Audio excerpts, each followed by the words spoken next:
The Korean peninsula has once again lit up with a possible military conflict.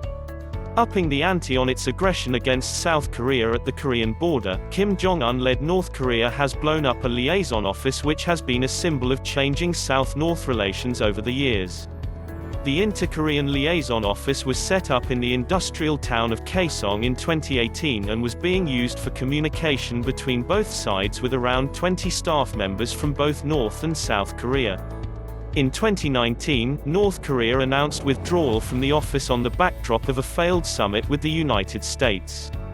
Now, Yo-jong, the younger sister of North Korean leader Kim Jong-un, and current in charge of South Korean affairs, has decided to blow up the office which stood for easing tensions in the Korean peninsula. North Korea has blamed South Korean defector groups, who have been sending propaganda leaflets through the border with North Korea, for its immediate action.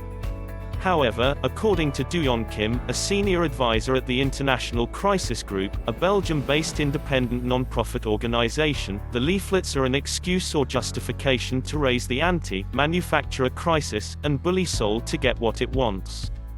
Amid the growing escalation on the peninsula, the rise of Kim Yo-jong is important. Jong has been handling the ruling party's propaganda machinery since 2014 and was elevated as an alternate member of party Politburo in 2017. In 2018, she visited South Korea in the Winter Olympics. Now, she is considered number 2 in the country and successor of Kim Jong-un. After she returned from the visit to the South in 2018, the relations between North and South Korea have only worsened.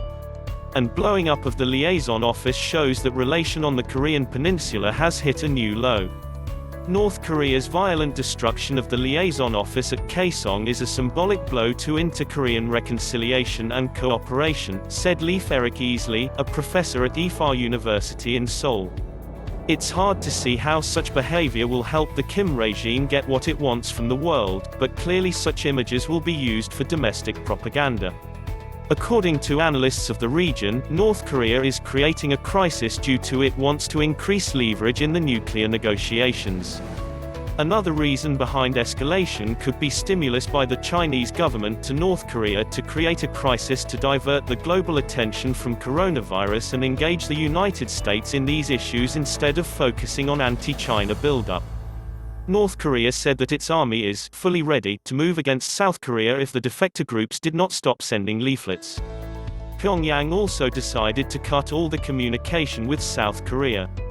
North Korea also threatened to send the military in the demilitarized zone, to which South Korean Defense Ministry spokeswoman Choi Hyun-soo responded by saying, "Our military is maintaining readiness posture to be able to respond to any situation." In the last few months, North Korea has suspended all cooperation with South Korea. The experts pointed out that Kim Jong-un is unhappy with lack of progress in negotiations over the North Korean nuclear project. North Korea wanted to lift economic sanctions for the partial handover of nuclear capabilities, to which the United States had not agreed.